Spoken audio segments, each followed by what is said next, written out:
అందరికీ నమస్కారం. కేంద్ర హోంశాఖ సహాయ మంత్రి బండి సంజయ్ ఆయన ఆరోపిస్తున్నట్టుగా కావాలనే కొందరు కుట్ర చేసి ఆయన కుమారుడిని కేసులో ఇరికించారు. 17 ఏళ్ల మైనార్టీ తీరనటువంటి బాలికపై బండి సంజయ్ కుమారుడు సాయి భగీరథ అత్యాచారం చేశాడంటూ బషీర్బాద్ పోలీస్ స్టేషన్లో నమోదైనటువంటి పోక్సో కేసు వెనకాల నిజంగానే రాజకీయ కుట్ర ఉందా? కావాలని ఒక కుటుంబం సాయి భగీరథను హనీ ట్రాప్ చేసి అతని వద్ద నుంచి 50,000 తీసుకుని మరొక 5 కోట్లు డిమాండ్ చేసి అది ఇవ్వలేదన్న కక్షతోటే అతనిపై తప్పుడు ఆరోపణలతో కేసు పెట్టారు. నిజానికి ఎవర మైనార్టీ తీరనటువంటి బాలిక కానీ ఆమె యొక్క కుటుంబ నేపథ్యం ఏమిటి? బండి సంజయ్ ఆరోపిస్తున్నట్టుగా నిజంగానే తన కుమారుడు అమాయకుడా? అయితే వారిపై బండి సంజయ్ కుటుంబ సభ్యులు కానీ బీజేపీ నాయకులు కానీ ఎందుకు హనీ ట్రాప్ కేసు పెట్టవలసి వచ్చింది? ఈ సంఘటనలన్నిటికీ దారి తీసినటువంటి పరిస్థితులు ఏమిటి? వివరాల్లోకి వెళ్తే నిర్మల్ ప్రాంతానికి చెందినటువంటి ఎవరైతే బండి సంజయ్ కుమారుడిపై కేసు పెట్టారో ఆ కుటుంబం వాస్తవానికి చాలా శ్రీమంతుల కుటుంబం. వాళ్ళు 50,000 కోసం లేకపోతే ఒక 5 కోట్ల కోసం బండి సంజయ్ కుమార్ని హనీ ట్రాప్ చేసి అతన్ని డిమాండ్ చేసి బ్లాక్మెయిల్ చేయవలసిన అవసరం అయితే లేదు. ఎందుకంటే కంప్లైంట్ పెట్టడానికి వచ్చినటువంటి బాధిత మహిళ ఎవరైతే మైనార్టీ తీరనటువంటి బాలిక యొక్క తల్లి బషీర్బాద్ పోలీస్ స్టేషన్కి వచ్చి కేసు పెట్టడానికి వచ్చినప్పుడు కూడా ఫార్చునర్ కార్లో వచ్చారు. వారి కుటుంబ నేపథ్యం చూస్తే బెంచ్ కార్స్ ఉన్నాయి, పెద్ద పెద్ద బిల్డింగులు ఉన్నాయి, ఆర్థికంగా స్థిరపడినటువంటి కుటుంబం. ఈ మైనార్టీ తీరనటువంటి బాధిత బాలిక యొక్క తండ్రి రియల్ ఎస్టేట్ వ్యాపారంలో బాగా స్థిరపడ్డారు. ఆ ప్రాంతంలో ఆర్థికంగా బలపడినటువంటి కుటుంబం. అటువంటి కుటుంబం ఈరోజు ఒక 50,000 రూపాయల కోసమో లేకపోతే 5 కోట్ల కోసం ఒక హనీ ట్రాప్ చేసి ఒక మంత్రి కుమారుడిని కేసులో ఇరికించడానికి దారి తీసినటువంటి పరిస్థితులు ఏమిటి?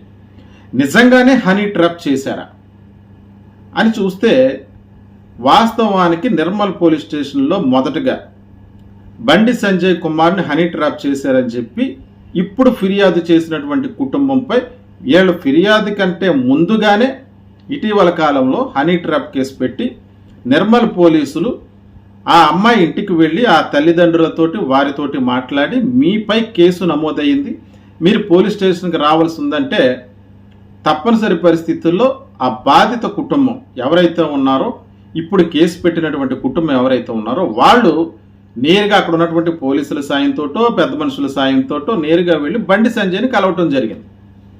కలిసి జరిగిన పరిస్థితులు ఆయనకి చెప్పి పరిస్థితిని సామరస్యంగా చక్కదిద్దుకుందామని అనుకున్నారు, లేకపోతే విషయం బయటపడితే మర్యాద పోతుందని అనుకున్నారు, లేకపోతే మైనార్టీ తీరకపోయినప్పటికీ తన కుమారుడికి ఇచ్చి పెళ్లి చేయమని అడిగారో తెలియదు. కానీ బండి సంజయ్ అయితే మాత్రం ఆ కుటుంబాన్ని నోటుకొచ్చినట్లు తిట్టి ఎవరైతే ఈ మైనార్టీ తీరిన బాలిక అయితే ఉందో అత్యాచారం జరపబడిందని ఆరోపిస్తున్నటువంటి బాలిక ఎవరైతే ఉందో ఆ అమ్మాయిని కూడా బెదిరించి, అంటే ఒక మంత్రి స్థాయిలో ఉన్నాడు కాబట్టి ఆ అమ్మాయిని కూడా బెదిరించి అక్కడి నుంచి పంపేయటం జరిగింది. అయితే తమకు జరిగిన అన్యాయానికి ఇప్పుడు పోలీస్ స్టేషన్కి వచ్చి వాళ్ళు ఎందుకు కేసు పెట్టాల్సి వచ్చింది? జరిగిన సంఘటన వివరాల్లోకి వెళ్తే ఇంతకుముందు మీడియాలో చాలామంది చూసే ఉంటారు. డిసెంబర్ 31, 2025 సంవత్సరంలో బండి సంజయ్ కుమారుడు సాయి భగీరథ్ ఆ అమ్మాయిని మోయినాబాద్ ఫామ్ హౌస్కి తీసుకువెళ్ళి తను తాగే కూల్ డ్రింక్లో డ్రగ్స్ కలిపి మత్తు మందిచ్చి తన అపస్మారక స్థితిలో ఉన్న సమయంలో తనపై అత్యాచారం చేశాడని చెప్పి ఇప్పుడు బాధిత కుటుంబం మైనార్టీ తీరనటువంటి బాలిక తరఫున పేట్ బషీర్బాద్ పోలీస్ స్టేషన్లో ఫిర్యాదు చేయడం జరిగింది. ఆ తర్వాత కూడా 2-3 సార్లు ఆమెపై ఈ అగాత్యానికి పాల్పడ్డాడని తెలిసింది. అయితే ఆ అమ్మాయితో సాయి భగీరథ్కు 2 సంవత్సరాల ముందు నుంచే అప్పటికే 2 సంవత్సరాల ముందు నుంచే పరిచయం ఏర్పడింది. మరి తనను ప్రేమించాడా లేకపోతే తన ట్రాప్ చేశాడా అన్నది వివరాలు తెలియాల్సి ఉంది. ఏది ఏమైనా మైనార్టీ తీరనటువంటి అమ్మాయిపై అత్యాచారం చేయటం అన్నది అంటే తను ఇష్టపూర్వకంగా పాల్గొన్నా సరే అది నేరమే అని చెప్పి మన భారతదేశ చట్టాలు చెప్తున్నాయి. ఈ చట్టం బండి సంజయ్ గారి కుమారుడికి ఒకలాగా లేకపోతే వేరే వారికి ఒకలాగా ఉండదు. పోనీ బండి సంజయ్ గారి కుమారుడు కూడా ఏమైనా మైనార్టీ తీరనటువంటి వ్యక్తి అంటే తనకి 25 సంవత్సరాలు. ఇతనిపై దుండిగల్ పోలీస్ స్టేషన్లో ఒక ఎఫ్ఐఆర్ కూడా నమోదైంది. మహేంద్ర యూనివర్సిటీలో ఒక విద్యార్థిని చావగొట్టినటువంటి కేసులో అక్కడి నుంచి అతన్ని సస్పెండ్ చేశారు. 2023లో దుండిగల్ పోలీస్ స్టేషన్లో అదే సంఘటనకు సంబంధించి ఎఫ్ఐఆర్ నమోదు చేయడం జరిగింది. అప్పుడు కూడా ఎవరైతే బాధింపబడ్డాడో ఆ అబ్బాయి ఫ్యామిలీని బెదిరించి ఆ కేసు వాపసు తీసుకోమని బెదిరిస్తే అతను కేసు వాపసు తీసుకోవటం జరిగింది. అయితే ఇప్పుడు ఇక్కడ జరిగిన సంఘటన డిసెంబర్ 2025 డిసెంబర్ 31వ తారీఖున అమ్మాయిపై అత్యాచారం చేస్తే ప్రస్తుతానికి ఇప్పుడు వరకు ఊరుకుని ఎందుకు కేసు పెట్టారు? వాస్తవానికి వాళ్ళైతే ముందు పోలీస్ స్టేషన్కి వచ్చి కేసు పెట్టలేదు. అయితే ఈ జరిగిన ఉదంతాన్నంతా తెలుసుకున్నటువంటి బండి సంజయ్ తన అధికారాన్ని ఉపయోగించి నిర్మల్ పోలీస్ స్టేషన్లో ఎవరైతే ఈ అమ్మాయి ఉన్నారో అమ్మాయి మీద అమ్మాయి తల్లి పైన హనీ ట్రాప్ కేసు పెట్టారు. ఆ కేసు పెట్టిన తర్వాతే బండి సంజయ్ దగ్గరికి నేరుగా వెళ్ళి మాట్లాడి అతను ఇచ్చినటువంటి బెదిరింపులకి భయపడి వచ్చిన తర్వాత ఇప్పుడు పోలీస్ స్టేషన్లో కేసు పెట్టడం జరిగింది. అంతేగాని ముందు ఈయన ఆరోపిస్తున్నట్టుగా కుట్ర చేసి కేసు పెట్టలేదే.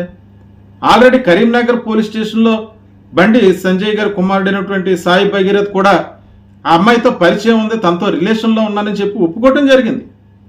ఇవన్నీ వదిలేసి ఇప్పుడు కావాలని చెప్పి తన పైన కుట్ర చేస్తున్నారని చెప్పి ఈయన ఆరోపించడం ఎంతవరకు న్యాయం? ఆ నిర్మల్ పోలీస్ స్టేషన్లో కేసు పెట్టడం వల్లే కదా ఇప్పుడు వచ్చి వీళ్ళు ఇక్కడ బషీర్బాద్ పోలీస్ స్టేషన్లో కేసు పెట్టాల్సి వచ్చింది. ఎవరు కుట్ర చేసినట్టు? ఎందువల్ల ముందుగా కామ్గా ఉన్న కుటుంబంపై హనీ ట్రాప్ కేసు పెట్టి బెదిరించినట్టు? ఇప్పుడు ఎవరు కుట్ర చేస్తున్నారు ఈ కేసులో? పోనీ ఈ విషయం ఏమన్నా మెయిన్ స్ట్రీమింగ్ మీడియాలో ఏమన్నా ప్రసారం చేశారంటే తనకున్న అధికారంతో అక్కడ ఉన్నటువంటి మెయిన్ స్ట్రీమ్ మీడియా అంతటిని కూడా కంట్రోల్ చేసి ఈ కేసు పెట్టిన తర్వాత ఈ వార్త ఏది కూడా బయటికి రాకుండా చేశారు. కొన్ని సోషల్ మీడియాలో ఎవరైతే బండి సంజయ్ కుమారుడు ఈ విధంగా ఒక మైనార్టీ తీరనటువంటి బాలికపై అత్యాచారం చేశాడని న్యూస్ ప్రసారం చేస్తున్నారో కొన్ని సోషల్ మీడియాకు సంబంధించినటువంటి వార్తా సంస్థలపై బెదిరింపులు పత్రికల్లో రాలేదు, మెయిన్ స్ట్రీమింగ్ మీడియాలో రాలేదు. కానీ తన కుమారుని హనీ ట్రాప్ చేసినట్టు మాత్రం ముందుగా మీడియాలో వచ్చింది. ఇప్పుడు ఎవరు కుట్ర చేసినట్టు? హనీ ట్రాప్ చేశారు అన్నటువంటి విషయాన్ని అయితే పబ్లిక్ చేశారు, దాని మీద అయితే వార్తలు ప్రసారం చేశారు. కాదు మీ అబ్బాయి డ్రగ్స్ తాగించి ఒక మైనార్టీ తీరినటువంటి బాలికను ఫలానా టైంలో ఇలా అత్యాచారం చేశాడు అని చెప్తే మాత్రం అది ఎప్పుడో జరిగింది ఇప్పుడు కేసు పెడతారా? పిల్లల అమ్మాయికులు అన్నట్టు ఆయన మాట్లాడే విధానం.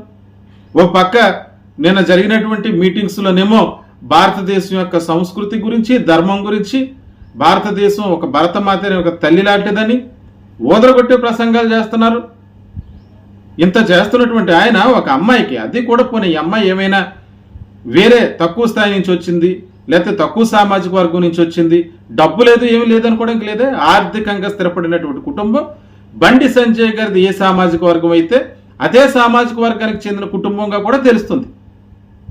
వీటన్నిటి మధ్య తన కుమారుడిని వెనకేసుకుని వస్తూ చట్టాన్ని తన పని తాను చేసుకొనివ్వకుండా ఇక్కడ పోలీసులు కూడా ఏదైనా ఒక సంఘటన జరిగితే నేరుగా బయటకు వచ్చి వివరాలు వెల్లడిస్తూ ప్రెస్ మీట్ పెట్టేవారు.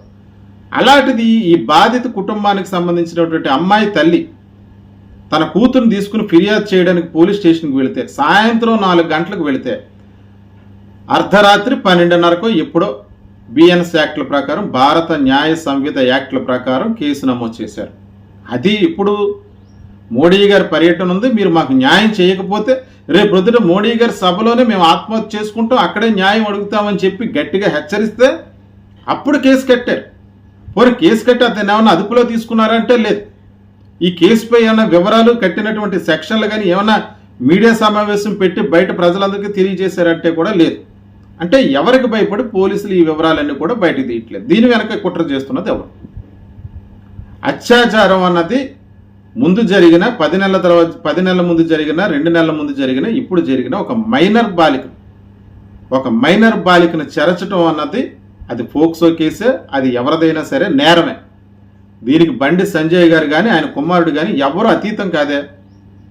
కానీ తన పైన కావాలని రాజకీయంగా కుట్ర చేస్తున్నారు అన్నట్టుగా ఈరోజు ఆయన వస్తున్నటువంటి కొత్త కలరింగ్ ఏదైతే ఉందో ప్రజలు చూస్తూనే ఉన్నారు. ఏది నిజం ఏది అబద్ధం అనేది ప్రజలందరికీ తెలుస్తూనే ఉంది. చాలామంది మహిళా లీడర్లుగా చెప్పుకునేవాళ్ళు, మహిళా నాయకురాలుగా కొన్ని స్వచ్ఛంద సంస్థల ద్వారా ఎక్కడైనా ఆడవాళ్ళకి అన్యాయం జరిగితే వచ్చి పోరాటం చేసి ప్రశ్నించేటువంటి గొంతుకులు ఏవి కూడా ఇప్పుడు లేవట్లే. ఇక్కడ అమ్మాయికి బాధితంగా ఒక మైనార్టీకి తీరినటువంటి అమ్మాయిపై మంత్రి కుమారుడు అత్యాచారం చేశాడంటే ఒక్క మహిళా నాయకురాలు కూడా ముందుకొచ్చి మాట్లాడట్లేదు. అంటే వారిని కూడా ఈయన అధికారాన్ని అడ్డు పెట్టుకుని కంట్రోల్ చేశాడా? అంటే భారతీయ జనతా పార్టీ తరపున ప్రజలకి ఏ రకమైనటువంటి సందేశాన్ని ఈ బండి సంజయ్ గారు ఇస్తున్నారు?